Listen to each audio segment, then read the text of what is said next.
tal? Buena noche, buen día, depende desde qué lugar y desde qué plataforma nos acompañen a esta emisión. Hoy vamos a poner en la mesa de debate el tema de la semana y que sin duda pues es motivo de preocupación de mucha gente. Pero más que encender alarmas, trataremos hoy de entender en su justa dimensión el tema con reflexiones inteligentes y de la mano de dos expertos de primerísimo nivel. Sí, es cierto, ya lo dijeron las autoridades de salud en el país, estamos en lo que se ha llamado la tercera ola de COVID-19. ¿Qué hacemos? ¿Qué no hacemos? ¿Qué responsabilidades asumimos en lo individual? ¿Estamos más protegidas ahora con las vacunas? ¿Por cuánto tiempo? Y sobre todo, ¿es que tendremos que acostumbrarnos a vivir en pandemias intermitentes de hoy en adelante? Bueno, pues para responder estas y otras interrogantes, hoy me acompañan dos investigadores de primerísimo nivel. Nos conectamos hacia el vecino país de Estados Unidos, Norteamérica, y déjame presentar, comienzo contigo, doctora Sonia Villapul, investigadora y profesora del Texas Medical Center de Houston, neurocientífica, licenciada en Biología Molecular y Biotecnología. Bienvenida, Sonia, muchas gracias por estar aquí. Hola, Jacaranda, encantada de que me invitasteis y bueno, encantada de participar en este debate como el doctor. Al contrario, un privilegio tener tus opiniones y también, bueno, le doy la bienvenida al doctor Héctor L. Frisby. Muy contenta, doctor, de que estés por fin aquí con nosotros en Debate 22. Tú eres médico cirujano, especialista, un doctorado en salud pública. Y bueno, antes de irte a Estados Unidos, dirigiste aquí en México varias instituciones de salud. Un privilegio estar también aquí contigo. ¿Cómo estás, Héctor? Muy bien, un abrazo, un gusto, un placer verte, Jacaranda, finalmente. Eres de las personas, te lo dije a ti, te lo digo en público, eres una de las personas de comunicadoras que más admiro por tu talento, por tu clase, por tu respeto hacia todas las ideas y todos los auditorios. Y pues bueno, un honor inmenso tener a Sonia Villapul, que me voy enterando en la plática antes de la cámara que ella es la autora de una ilustración, una imagen que yo uso mucho para mis presentaciones en medios, que es de las secuelas de COVID, ¿no? Entonces, es para mí un honor. Así es, pues un honor tenerles aquí a ambos. Y déjame empezar contigo, Sonia. Hace unos días, decía yo, ya nuestras autoridades aquí de salud, pues han dicho que estamos en una tercera ola de COVID desde hace por lo menos 4 semanas. ¿Cómo podríamos entender esto? ¿Qué diferencias hay entre esto que vamos a vivir o que ya estamos viviendo ahora con lo que vivimos hace un año, sobre todo en un momento en donde tenemos ya pues un plan de vacunación que ha ido avanzando aquí en México? ¿Cuál sería esa diferencia? ¿Cómo podríamos ubicar este momento, Sonia? Pues sí, yo bueno, es más que nada es una opinión mirando los datos que hay, ¿no? Obviamente la gente afectada ahora mismo tiene otro tipo de vulnerabilidades, no ataca tanto estos grupos más vulnerables y con comorbilidades como afectó a la primera ola, ¿no? Que eran personas mayores o con todo tipo de esto de obesidad, etcétera, etcétera. Quiero decir con esto que ahora los grupos que están más afectados son los últimos en vacunarse, que es gente joven. Entonces sí, los números son los números, sí, los indicativos son que los contagios crecen, pero el impacto, digamos, sociosanitario no es tan enorme debido a esto, que los grupos están más protegidos en ese sentido, ¿no? Entonces se infectan y pasan la mayoría de ellos la COVID leve o moderada, pero bueno, esto no significa nada, no significa que haya que desvalorizar la gravedad del tema, no es. Grupos que en teoría ustedes bien saben que hay personas que pasan la COVID con síntomas leves o asintomáticos y que luego a meses después pueden tener un tipo de sintomatología o bien, y sobre todo es esto, a los grupos que no están vacunados, eso es el peligro, ¿no? Grupos vulnerables que que pueden pasar la COVID gravemente y que no están vacunados, ¿no?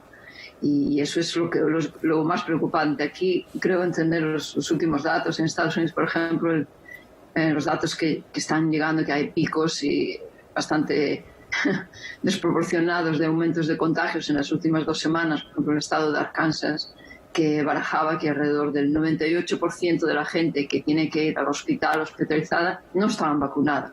Cuando tenemos vacunas que son accesibles a todo el mundo, gratuitas, Y aquí es un lujo en Estados Unidos, que puedes ir a cualquier lado y te dan la vacuna que quieras. Eso es un privilegio enorme y la gente no sabe aprovechar esto y increíble. No hay esa conciencia social que en otros países que están esperando su turno sin vacunar, no tienen ese sentido de culpa, ¿no? Pero aquí, con la accesibilidad que hay a las vacunas y que entre gente hoy en día, un año y medio después, en los hospitales y no están vacunados, me parece un poco grave y que la gente tiene que tomar conciencia de eso, ¿no?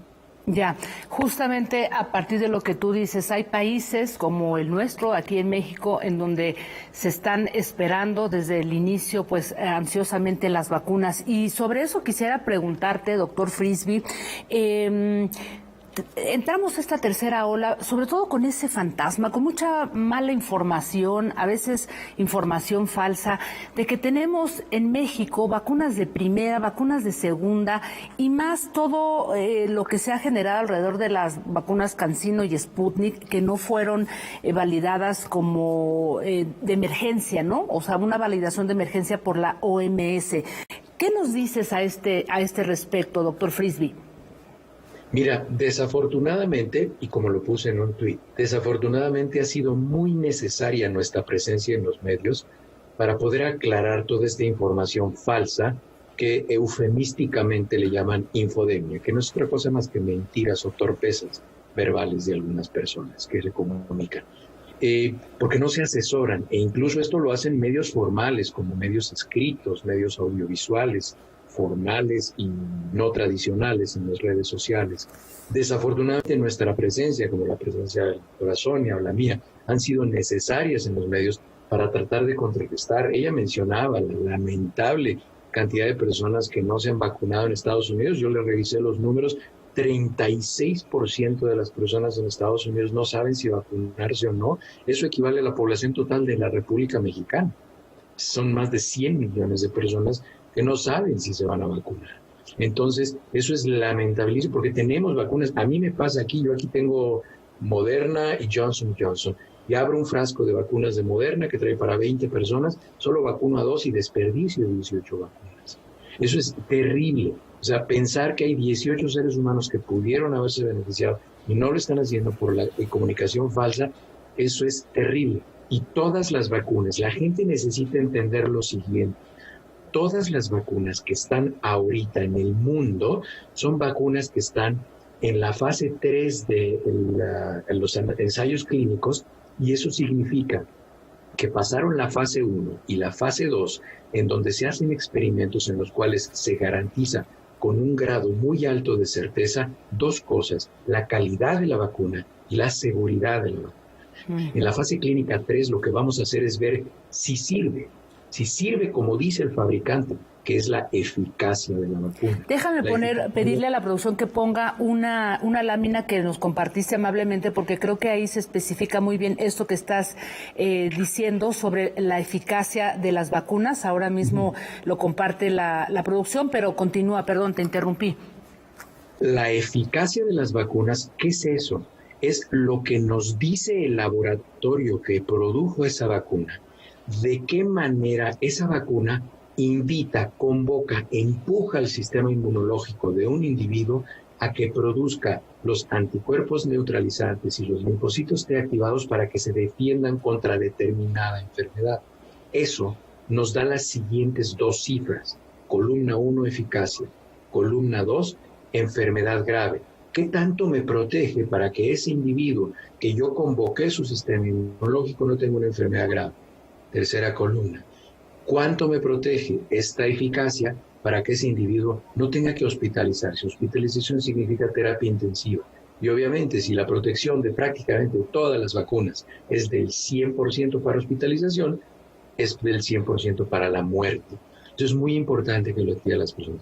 ¿Cuál es una buena vacuna? Una vacuna que tiene el 50% de eficacia es lo suficientemente competente para invitar al sistema inmunológico para que proteja contra enfermedad grave o contra hospitalización de una manera decente. Las vacunas estacionales de influenza tienen una eficacia de alrededor del 53 o 54% en la mayoría de la población. ¿Sí? Entonces, es mucho más baja. Y sin embargo, han disminuido de manera muy importante la enfermedad grave asociada a influenza A y B y la mortalidad asociada a influenza A y B. Desafortunadamente, el uso de las vacunas se ha contaminado con dos factores que no deberían existir en salud pública, ni en virología, ni en vacunología, que es la política y la economía. Hay una pelea terrible económica y geopolítica por el control del mercado de las vacunas para COVID, de SARS-CoV-2, porque hay muchísimo dinero de por medio. Ya, muy importante esto que subrayas aquí. Doctora Sonia, vamos a hablar de variantes y de cepas. Se habla de esta famosa variante Delta, ¿no? Que, bueno, también en estos encabezados alarmistas a veces vemos que es como una variante mucho más letal, mucho más peligrosa. ¿Podrías ayudarnos a entender qué significa esta variante y cuáles son sus expectativas dentro de esta llamada tercera ola que estamos viviendo, bueno, acá en el caso de México? Doctora Sonia. Sí, no, exactamente. ¿No?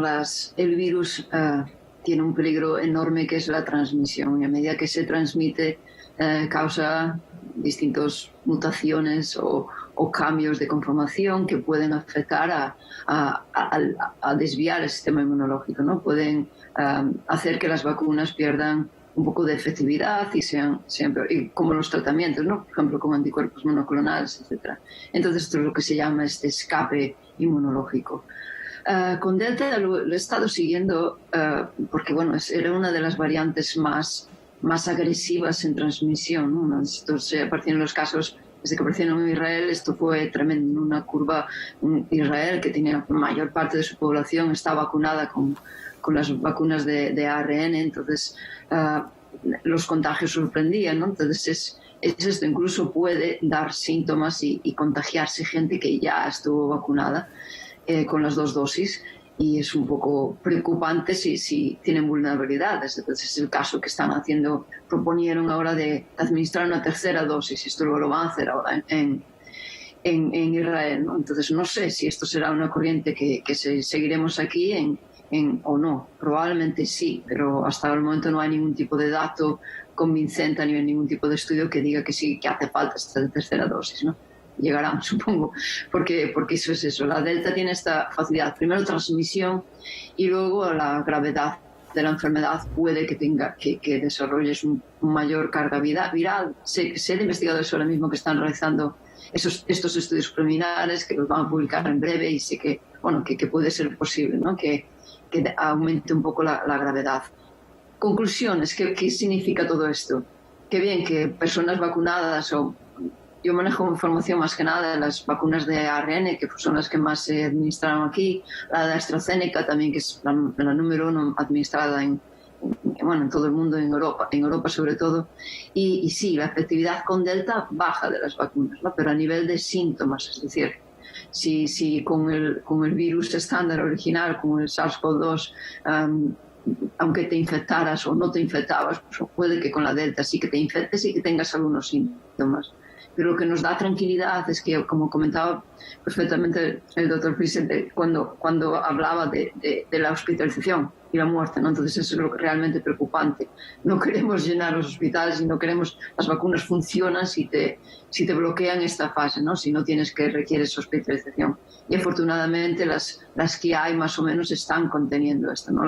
Baja la efectividad, efectivamente, pero por ejemplo la de AstraZeneca se reduce un 60%, está calculado de efectividad con la Delta, la de Pfizer a un 88% con las 2 dosis. Y luego ya estamos hablando de una dosis que eso ya es bastante crítico si una persona se infecta con la Delta y tiene solo una dosis. Un grave error de mucha gente, por ejemplo, en este país, ¿no? Que pensaba, una dosis de vacuna es suficiente, estoy bien, ya estoy protegido. Es mal porque tiene solo el 33% de eficacia, es los últimos datos que hay, pero bueno, puede bajar incluso más, y claro, no estás protegido en absoluto, ¿no? Si enfermas gravemente tienes que ir al hospital y puedes fallecer por COVID, aunque estés con una dosis de vacuna. Entonces, resumido es eso, la protección total es con las 2 dosis. Las variantes son peligrosas, la Delta sobre todo aumenta mucho la transmisibilidad y puede aumentar la gravedad de los síntomas, y las vacunas reducen su protección en cierta medida, pero aún así estamos protegidos si nos vacunamos. Hay que vacunarse lo antes posible para que un porcentaje enorme de la población ya esté vacunado y luego ya se minimizan los efectos del virus y bajan los contagios, ¿no? Es un momento un poco peligroso precisamente porque la gente no se vacuna. Entonces, la novedad está ahí, si te contagias con la Delta sobre todo, ¿no? Bueno, no sé si el doctor Héctor tiene más información que añadir al respecto, pero por los últimos datos que he escuchado, así está el balance de los porcentajes, ¿no? Ya, seguramente sí tiene más datos, nada más permítanme hacer una muy breve pausa, regresamos a esta interesantísima conversación aquí en Debate 22. Estamos hablando de esto se ha llamado la tercera ola COVID-19, mitos y verdades alrededor de este momento que estamos viviendo, sobre todo aquí en México. Volvemos.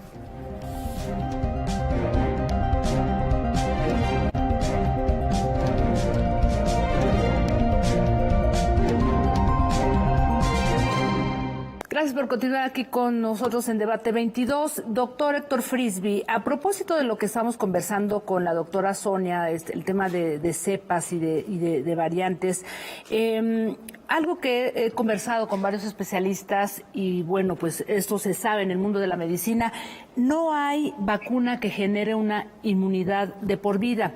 Pero te escuché en una entrevista algo que me llamó mucho la atención y me pareció muy interesante cuando tú dices que de acuerdo a las mutaciones que vamos a ver alrededor del SARS-CoV-2, es posible que tengamos que vacunar hasta el 2025-2026 con lo que tenemos ahora. ¿Es eso lo que explicabas tú? Sí, con la información que tenemos, ese comentario es porque salieron unos estudios en los cuales vimos que la velocidad, vamos a hablar primero, vamos a poner en contexto. Ahorita te escuché que decías las cepas y las mutaciones, entonces es muy importante hacer esta aclaración porque también la gente utiliza este lenguaje de manera intercambiable y no lo es. Los virus hacen mutaciones. ¿Qué son las mutaciones? Adaptaciones que quieren sobrevivir a lo que los agrede y los ataca del medio. Eso es lo que hacen. ¿Con qué frecuencia se mutan? Por varios factores. Uno de ellos es la transmisión, como lo comentaba la doctora. Entonces, entre más se transmite el virus, más mutaciones, porque más se adapta de una persona a otra y se va mejorando en su capacidad para infectar. Es por eso que es muy importante que incluso la gente vacunada siga usando el cubrebocas, porque se pueden infectar, no se van a enfermar, pero el momento de que un virus pasa de una persona a otra puede ir mutando. Las mutaciones, para que lo entienda la gente, es que si yo te entrego a ti una carta para que vayas y saques tu licencia en algún lugar para manejar, y te digo, sácale 200 copias a esta hoja que te estoy dando, que trae 3 párrafos. Tú le sacas copias en una máquina copiadora. Y si tú comparas la copia 176 con el original, va a haber ciertos cambios, una letra no se va a ver bien, pero sigue siendo la misma letra, y sigue siendo la misma carta. Esa es una mutación. Sigue siendo el mismo virus, pero ya tiene cambiado el orden de algo. Si eso es significativamente importante como la variante Delta, que se transmite más rápido de persona a persona, ya no son 10 a 14 días, ya son 5, en fin, entonces en ese momento le subimos de clasificación y le llamamos variante. Cuando esa variante es biológicamente relevante y ya causa una mortalidad mayor, síntomas diferentes, una presentación clínica diferente, lo ascendemos en la jerarquía y le decimos cepa. Hasta hoy no hemos pasado esa frontera. Estamos en el terreno de las variantes. Entonces, es muy importante que la gente entienda eso y que no lo use como sinónimo, porque utilizan mutación, variante y cepa intercambiables y no son los mismos. Sufren este trayecto dentro de una persona. Hablando de la variante Delta, como lo mencionaba la doctora, lo que a mí me parece más delicado de la variante Delta es que efectivamente al principio vimos que se transmitía muchísimo más rápido de lo que ahora ya definimos. Y eso es porque hubo un sesgo poblacional. Y el sesgo poblacional que vimos al principio es que en la India empezó a haber mucha variante Delta. Pero tenemos que considerar que la India, alrededor del 70% de su población está desnutrida. Y la primera causa de inmunodepresión en el mundo es desnutrición. Entonces, en población inmunosuprimida, la variante Delta se desplaza todavía mucho más rápido que lo hace en una población inmunocompetente. El problema de la variante Delta es que causa enfermedad leve, moderada en algunas personas. Sin embargo, hemos visto, lo veo aquí en el consultorio, en la clínica, las complicaciones por las secuelas son mucho más frecuentes. Y las secuelas son principalmente de sistema nervioso central y sistema nervioso periférico. Y esto es muy importante que lo entienda la gente, porque uno de los primeros síntomas que tienen los pacientes es la pérdida del olfato y la pérdida del gusto. Y la gente piensa que ya les afectó la nariz y la boca. Y el centro que regula la percepción olfatoria está en el lóbulo frontal, en el bulbo olfatorio, y el gusto está definido por 3 pares craneales que están en la base del cerebro. Cuando un paciente tiene pérdida del olfato y pérdida del gusto, es que ya tiene encefalitis viral. El virus ya está dentro de su cerebro. Entonces, no es cualquier cosa perder el olfato y perder el gusto. Vaya, interesantísimos comentarios. Y ahorita, justo tomando esto que tú comentas, quisiera preguntarle a Sonia Villapol, de alguna manera tú formaste parte de esta investigación a nivel mundial junto con otras investigadoras, algunas mexicanas, en donde se determinan estas llamadas secuelas o el long COVID, ¿no?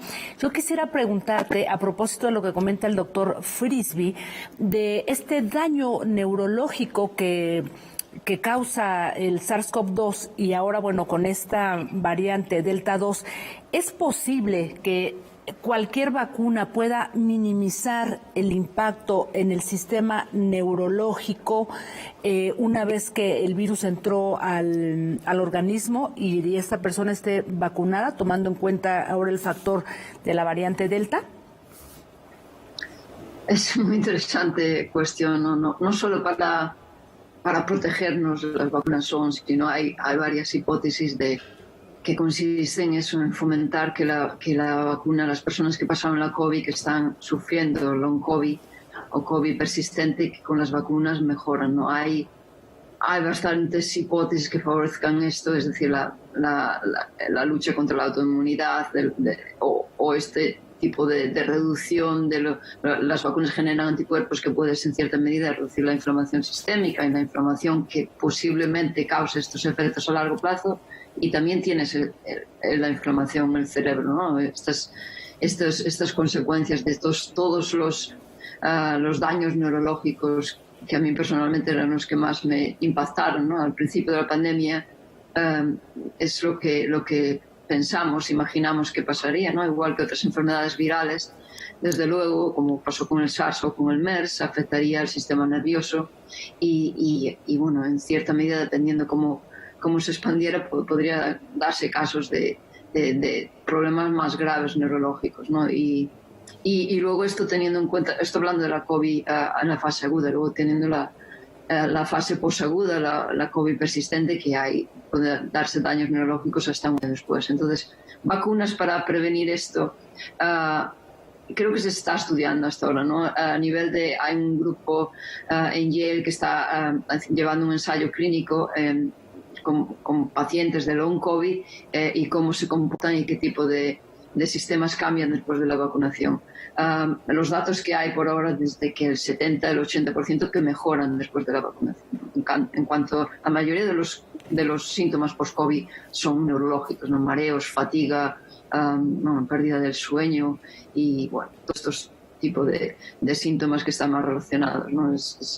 Pero bien, no hay datos claramente, no hay, por ejemplo, en el Ministerio de Sanidad, como en España sacaron otro estudio, la Sociedad de Medicina, que aseguraba que algunas personas un porcentaje empeoraban. Entonces hay que analizar los puntos concretamente, ¿no? Analizarlos a nivel de como comentaba, a nivel de salud pública y qué factores tienen estas personas que reciben la vacuna para unas mejorar y otras empeorar estos efectos, ¿no? Entonces, se está analizando, ¿no? Creo que todavía es un poco prematuro y hasta que salgan los resultados no se saben. En principio, a priori, por los estudios que hay en Inglaterra, en Estados Unidos, que mejoran, las personas que mejoran considerablemente, especialmente las mujeres, ¿no? Que hay una diferencia también de género en los efectos del long COVID, ¿no? Las mujeres llevan la peor parte en esto y en la fase aguda son los hombres que lo llevan peor. Entonces, otra de las cosas a tener en cuenta. Vaya, pues muy interesante, fascinantes todos sus pues todo lo que nos han compartido esta noche aquí en Debate 22. Es muy poco tiempo, yo me quedo con muchas preguntas, pero desde ya hago el compromiso con el público y con ustedes de invitarles nuevamente a continuar con esta charla, porque la verdad creo que estamos aprendiendo todas, todos, y me imagino que para la ciencia también es un aprendizaje, se generan muchas preguntas, no hay dogmas y creo que eso es lo más interesante. Quiero agradecerles de verdad por su tiempo y con el compromiso de que continuaremos con esta conversación. Doctora Sonia, doctor Frisby, un privilegio tenerlos aquí en el estudio de Debate 22. Muchas gracias. Gracias, muchas gracias. Gracias a todas y a todos. Nos vemos el próximo jueves. Descansen.